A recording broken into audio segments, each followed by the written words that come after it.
And we're back, and we just finished watching 2019's The Vast of Night, currently streaming on Amazon Prime.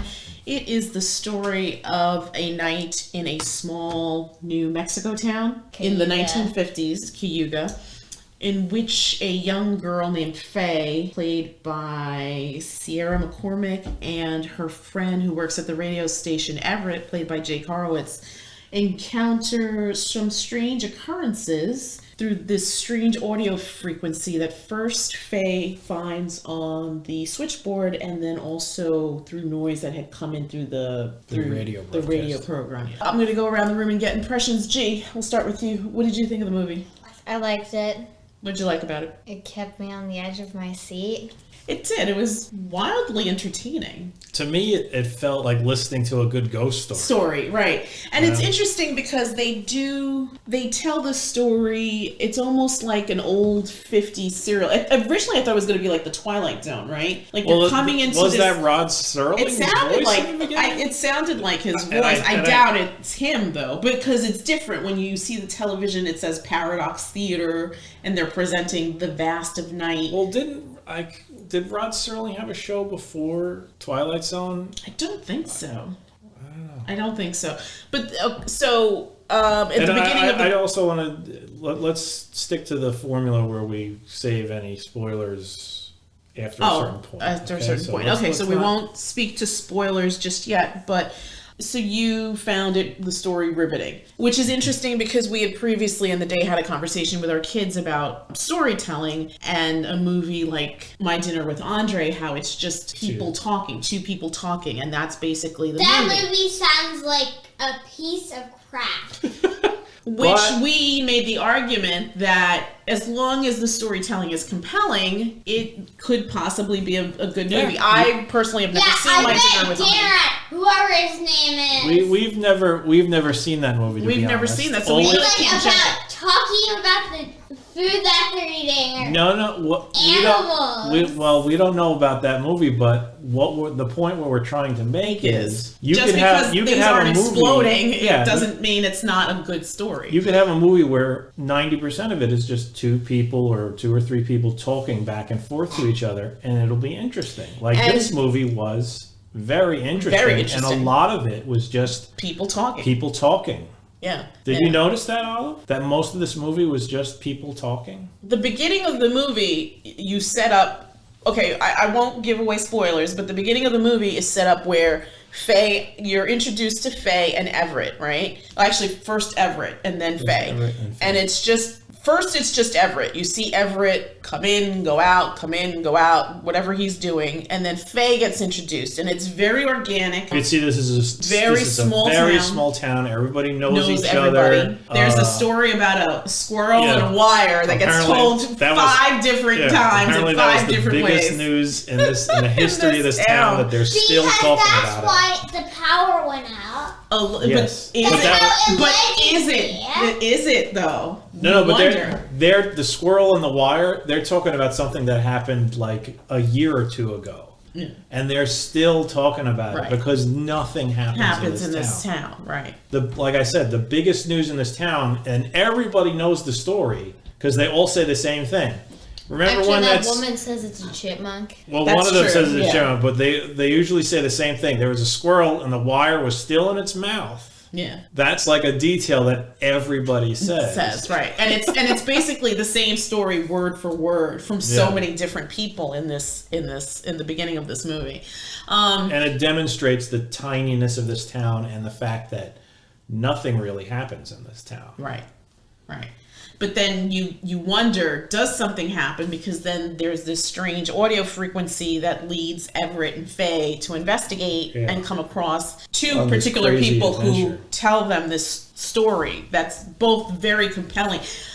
This obviously is a low-budget film. There is, hardly anything. There's hardly anything going on. There's no big-name actors in this thing. Yeah, no big-name actors. I imagine most of the money went for like the Steadicam, I would guess. Yeah. There's some old cars that look very nice. Yes. It's a period piece. Yeah. 1950s. 1950s. And it looks great. It looks fantastic. Great. Yeah. And another thing is about the town is, since it's such a tiny town, the big event that everybody's excited about is this basketball game. Right. And that sort of like lends to the fact that nobody is around.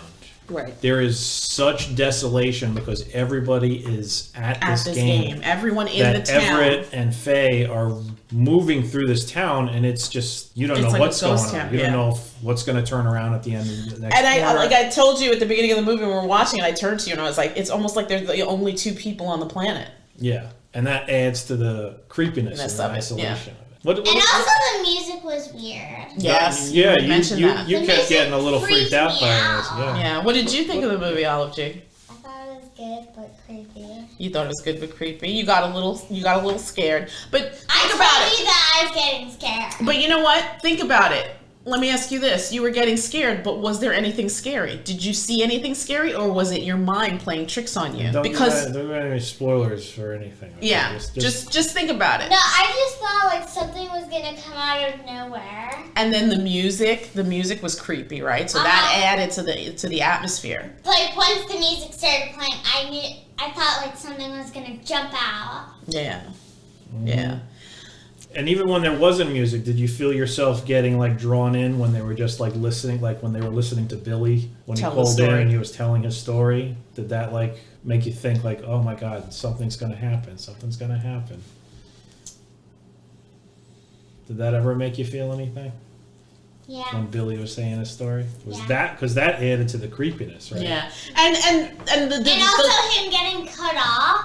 Yes. getting cut off more than once. A little click when the Yeah, What, and Billy? that kept happening with the scenes Yeah. with Faye, right? And then the other thing I wanted to say was that also in the Billy sequence, he's just very monotone. Billy had a good voice. He had a great voice, Yeah. and it was like to Morgan me, Freeman-esque. and to me it amped up the anxiety because it was like he's just telling the story. But and you could see it's- that this is a story that has affected his life. Absolutely. Like, the guy, I don't know who did Billy's voice. His name is. I just looked him up on IMDb. He doesn't have a lot of credit. He's only done 31 movies. Bruce Davis is the actor. His voice was Magnificent. telling the tale was for me one of the highlights. Yeah. Because that when part of being a good storyteller is just having a good voice to tell a story, and that guy had it. Yeah, absolutely. He's done mostly shorts, TV series, documentary, TV movies. He seems to be picking up movies though, which is nice because I thought he was magnificent. You don't see him at all. Yeah, he's completely. You don't see him at just a all. guy It's on the just phone. his voice. Yeah, it's just a guy on the phone. It's just his voice. But again, we talk about storytelling. Kudos to the screenwriting and the delivery. Obviously, it wouldn't work without the proper words and without the proper story, right? And so writing credits go to Andrew Patterson, who's also the director, but I guess he also goes by the name of James Montague, whatever that means. And His upper Craig crust W. Sanger is the other person who gets writing credits for this. Tight script, compelling, riveting. You don't need crazy effects to tell a good story. If you have the kernel of a good story, you can tell a good story. Yeah, a good story and well-written characters that you grow to, you care about them, and this thing had it in spades. Yeah. I'm so super impressed with this. I know, and I've this never couldn't have heard of it before. this couldn't have cost anything to make, really. I can't. Except for like the. I mean, We're not up to that. what? We're not up to that. there's something at the end. But even that, I mean, That might have cost some. seriously, this must have had a budget, maybe like in like the low, like maybe like 50,000. You think? I can't. No. Even, well, you got to rent the town. You got to rent the all those old cars. It doesn't tell you much on IMDb about the cost. I mean, I'm sure. I'm gonna say this movie cost between $500,000 to $1 million to make. Oh, so yeah. Well, Yeah. Okay. Yeah. Yeah, I don't think it cost over $1 million. I mean, maybe it did. I said 50,000. Yeah, no. It's more than 50,000. It's probably more than 50,000. Yeah, I mean, you've got to pay all these people. You've got to pay the cast, the crew. Honestly, I gotta be honest. This film, if it was set like today, you probably could have made it for nothing. Honestly, you could have made this film. If you didn't have to pay for costumes and old cars and right, and a lot, that's probably where a chunk of the budget went to. Yeah, obviously. and the extras and whatnot. But and you know, for such a small production, I was really impressed with the fact that they really kept it consistent. Like I never. It's funny. We were just talking about a movie. Oh, Wonder Woman 1984, where you had made the comment how, like, in the beginning it felt 1984, but by the end of the movie it could have been today. Yeah, like, it was just sort of like they forgot that it was supposed to be a period piece. But this movie, at no point did I feel like I was not in this particular place and time. Yeah. Yeah. And there's a really beautifully done, fascinating, I guess, single shot. Yeah, it's like one shot where they go from Faye at the switchboard and they go all the way through town, through the basketball to out the radio back station, to the radio station, and then beyond, because it doesn't stop at the radio station, right? And then it goes beyond that. I'm trying to remember. Anyway, that's beside the point. So, your impressions, what did you think? I was really impressed. I mean, for a film that really had nothing but people talking yeah, and just conveying a story and conveying the feelings that you would feel if you were in this isolated place in the middle of the night with nobody around because everybody's at this freaking basketball game and you're dealing with this weird mystery and you're getting information from these people who are telling you this outlandish tale that could have like colossal ramifications for the human race. It's excellent. It's really good. It's so impressive just the way they would do it with such a Spartan set of tools. Yeah. It's really good low budget filmmaking. Absolutely. You don't need explosions or crazy special effects. This held my interest, kept me like on the edge of my seat, the suspense, the music, everything, the performances. I mean, excellent, by the way. And good performances from Faye and Everett. And Everett in the beginning kind of wasn't really a likable guy, but you get to like him as he goes on. Yeah. And he was kind of like smarmy and like kind of smarmy, the know-it-all of town, and the other thing that Faye sort of likes him, but doesn't want to get on that she likes him. And the other thing that I thought was funny, and I think you mentioned it while we were watching it, is like, it's the 50s, all that smoking. I mean, that kid was lighting one cigarette after another. They didn't shy away from that at all. Like, it wasn't, for a film from 2019, they'd be like, we have to like whitewash it so that you get rid of the smoking. No, they were smoking like chimneys. Yeah. And at one point, Faye picked up a cigarette, and I was like, how old is she, 12? She's 16. She's 16, she mentions in the movie, I haven't been this impressed with a movie in a long, long time. And I think for everything that we've said, again, magnificent storytelling. Magnificent. And it's funny because, like you said, Spartan Toolkit, it's just 85% of what makes this movie work is the script. And it's just actors speaking these words. Speaking the lines and reacting to them, and the camera showing their faces and the reactions that they're having to this dialogue. Yeah. Proof's in the pudding. I mean, you think, little kids, they're just going to want to watch people running around, smacking each other, blowing stuff up. Not that there isn't a place. Not that there's anything wrong with any of that, or going on a grand adventure with amazing backdrops and special effects. This, I'm not kidding, 90% of this movie was just people talking. Sitting in chairs talking. Yeah. And just so beautifully done. So beautifully done. I'm glad that we discovered this movie. I'm glad that we watched it. And we're going to do a companion piece to this. I don't want to give it away yet, but it should be interesting to see that and get everyone's reactions and see how these two films tie together. So I'm excited for that. But I don't think we need to even talk about spoilers or anything. No? No. I mean, do you want to? I sort of want to address... okay, you know what? Let me ask you this. So, I don't know if it's a spoiler, but I sort of gave it away, but one of the story drivers is that, like I said in the beginning, you come into a room and there's a TV on. And this is how this story is being told. So you don't even know, is this really happening? Is this fiction? Like, what's going on, right? Yeah, in the movie itself, there are little markers that it looks like you're seeing this through black and white television. Yeah. There's Did an that episode take you- of Paradox Theater. Right.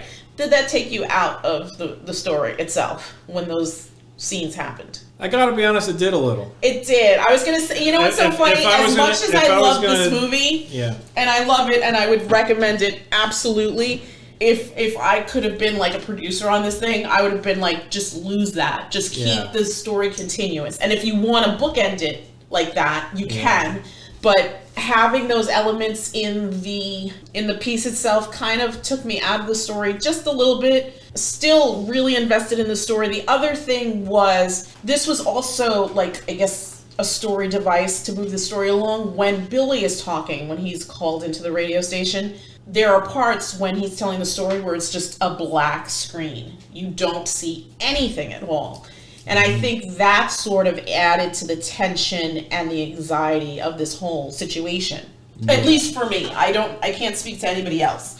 So no, I thought that was interesting, clever. and it definitely did add to it because it added to the whole what is going on. Right. And but it was like it didn't. But that didn't take me out. It didn't take me out. Right. Like the other thing did, but that just added to the atmosphere. The other thing felt like it was tacked on, kind of. It almost removed some of the urgency or the peril of the story because you felt like, oh, this is just a television show. And the other reason I feel like the black screen worked was because when Billy dials into the radio station, radio is, for the most part, audio. So if I'm listening to the radio, I can close my eyes and I can listen to people and I can use my imagination to take me to a place to... Maybe that's why they did that way, so you could imagine the things that Billy is talking about. Right. But see, that's why I feel like in that segment that worked. But in the other segments, when they kind of did the TV screen and the black and white wavy transmission of this story, like that bothered me. But again, not enough to not love this movie. I accidentally pressed one of the sound effect buttons. That'll be interesting to hear it in the middle of the review. There's some crickets. All right, so what are we gonna do here? Are we gonna just? I feel like there's really nothing let's rank it. Yeah, I mean, do you have any parting thoughts about this film? Just give this film a chance. Yeah, it's on Amazon Prime. It's an clearly, hour and a half. It's not a long movie. It's not a long movie. It's low budget. Yeah. It doesn't look bad though. It doesn't have like bad sound. It doesn't have bad lighting or bad act. There's nothing bad about it that you would like. When I say low budget, sometimes you're thinking, oh, this is like Birdemic or something. That was terrible. Some garbage like that. Yeah. No, this is quality work. This is quality. And work. the other funny thing is, I would say that this costs 1/10 of Wonder Woman 1984 and is hella better. Oh, there's no question. Yeah. There's no question. Hella better. It's exactly what we talked about. You need a good script. You could just have two people talking. You don't need people turning into cats and flying through the air on ropes of lightning. You don't need it. So, yes, I too, 100%, I haven't felt this really impressed with a movie in a really long time. I mean, I've liked a lot of movies that we've watched lately. I really liked Soul. I love Blade. But yeah, this movie, wow. I'm hoping that the writer-director does more stuff, that I can see more of his stuff, because I think he's got a very interesting voice, so it'll be interesting to see what else he can bring to fruition. This is an Amazon original movie from 2019, apparently. It was released in May of 2020, 1 hour, 31 minutes. It's tagged under drama, mystery, and sci-fi, and rated PG-13. There's minimal cursing. I think 1 or 2 curse words.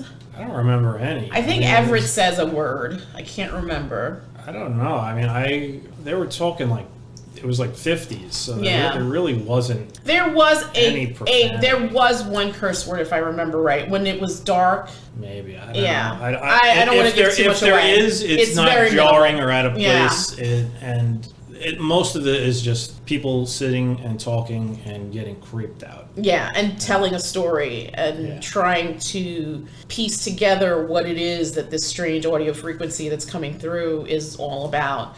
A shout out to the Gail Cronauer, I guess is her last name. Apologies if I've butchered it. She plays Mabel Blanche, who, along with Billy's story, she tells like the companion story. Yes, she tells the companion piece to Billy's story, and equal parts heartbreaking, sad, terrifying, and disturbing.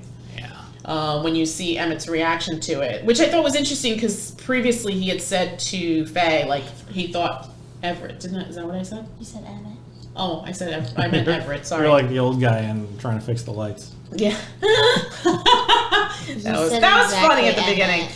Yeah, because I think at the beginning, like towards more the start of the story, Everett tells Faye that he thinks it's the Russians, which I thought was, Cold War, right? 1950s. Cold War, yeah. So that would make is it sense. The Soviets. Right. So 1 to 10. 1 to 10. I'm gonna give this movie a 9. I think it's that good. I think it's that good. The script is solid. The acting is spot on and really, really well done. I mean, you're telling this really interesting story with not too many frills. It's just straight story. There is a bit of FX towards the end. Yeah.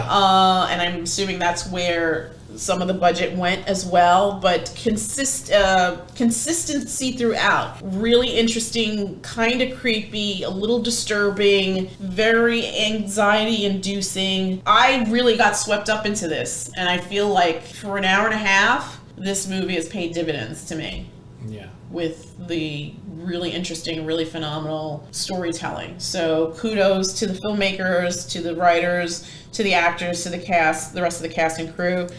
Amazingly done. Well done. And just, I mean, this is what good cinema is. Good storytelling. So I hope that we get to see more from this filmmaker. Gee, what do you give it?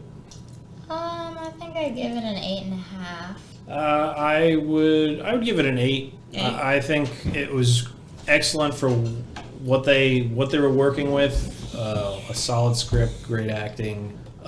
Good art direction. I said, I felt like I was in the 1950s. And even the town looked old. Yeah. You know, you had those above the poles, electrical wiring. It looked, It's an old town, yeah. I didn't see anybody's Starbucks cup hanging out anywhere. I would say that weird book ending, or it wasn't even book ending because it was like a recurring theme with like having it be sort of like a television show. Paradox Theater. That I would knock a point off on it for that. And also there was, maybe I missed something, but the other couple that show up, I kind of don't know what was going on with them. I don't know if it, was there I think that's this is why I wanted to speak to spoilers, because that scene where Emmett. Okay, after Everett. Do I keep saying Emmett? Yes. Well, sorry. Olive, what do you give this one? What do you give this movie? 1 to 10. I would give this a 7. Okay. So 7, 8, 8.5, and a 9. Okay, so now if you don't want to hear any spoilers about The Vast of Night, good night. But if you don't mind, keep listening. Yes. So one of the things, what I was just referring to earlier, was at one point another couple appear, a man and a woman. Bertzi and Gerald. And they're talking, they suddenly appear and they're talking about lights or something in the sky. And I don't know if Everett and Faye know these people. I don't feel like they do. Yeah. It seemed like, from the conversation that I picked up, it seemed like they were coming from a different town. Yeah, I get there was like an impression that they didn't know them right off, and then for some reason they're like, "Oh, we'll meet up later," And that's when Everett and Faye go and see Speak to Mabel. speak to Mabel, and then when they come back, they meet up with these people again, and they all get in the same car. They get in their car, and as they're driving, Mabel told them something. She says, "If you see anybody, say these words." There's like aside from the mysterious. No, I think she actually wanted to go pick up the baby. Faye went. Faye goes to pick up had her to go little run sister. pick up her little sister, but. That was after they met with Mabel. But Mabel says if you see people, say these words to them. Everett doesn't take the piece of paper that says the words, but he does have a recording of the lady saying them. And when they're in the back seat of the car with these two people, he plays the words, and for some reason the people sort of just zone out and just tilt their heads back like they're looking at the sky. Like what the lady Said about what happened to her son. Like what the lady said happened to her son. Yeah. I didn't know what was going on there. I don't know either. It's almost like they were in a trance, right? Yeah, like I felt like maybe I missed something. I don't think you missed anything. It was just added mystery to the story. I think, and that was another thing. See that, like, to speak to spoilers in the story that Mabel's telling, she said that she had first encountered these words through a different individual that had crossed her path when she was young, when she was a young girl. Mm-hmm. And later on in life, she has a son, and again, this is 1950s. I'm assuming this happened 40 or 50 years prior to this. When she was a young woman, she fell in love with someone, got pregnant. Unfortunately, in that time, having a baby out of wedlock was a big deal. She wound up having a son, and there was something always different about this child. She said that at 10 months, her child basically repeated the same words that this woman had said when she was a child. Did that mean that her husband was, or not her husband, but the guy who she was in love with, was he like an alien or something? I don't see. That's what I didn't understand, because all of a sudden she said like, "Oh," and then it came back that he had passed, that he had gotten killed. Oh, spoiler alert! Spoilers. The big mystery is aliens. Yes. That's what's going on in the sky. in the sky. It's not the Russians. Yes. It's aliens. And so my mind was like, well, what does that mean? Was she, because she heard those words as a child, did they somehow get stuck in her psyche so that when she had her baby, they kind of fed into him? Or there was something about that place. She also mentions that to Everett. She's like, I hope that you get out of this place. Remember? Yeah, maybe it was just It was just something about that. And again, this happens in New Mexico, which is famous for the lore of Roswell and Area 51 and all this other stuff. So you have all these themes playing in. And another thing about the story was that at 9, the child just disappears. Yeah. The child just disappears.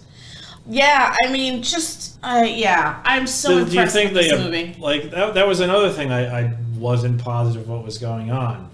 Were they abducted? Were they abducted or were they incinerated? That I don't know. Because originally when I see the ash on the floor, I'm like, okay. Yeah, and it's like covering the radio. Yeah. The recorder. Right, and it looks like it's warped from the heat, right? Yeah. So I don't know if it was a happy ending for those folks. Yeah. And in my mind, I'm like, if she had only left. Yeah, she should have left her kid with her little sister with the baby. Yeah, she should have just left the baby.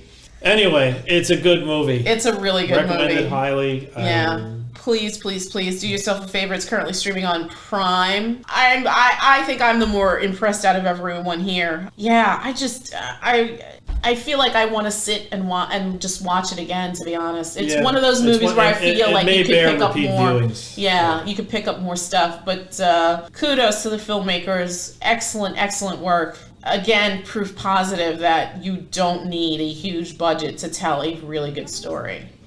So that's it from us, and we will come back with another review very, very soon. Good night, everyone. Wait, Mama. Good night. Turns out Good night. Good night. Say good night. Good night.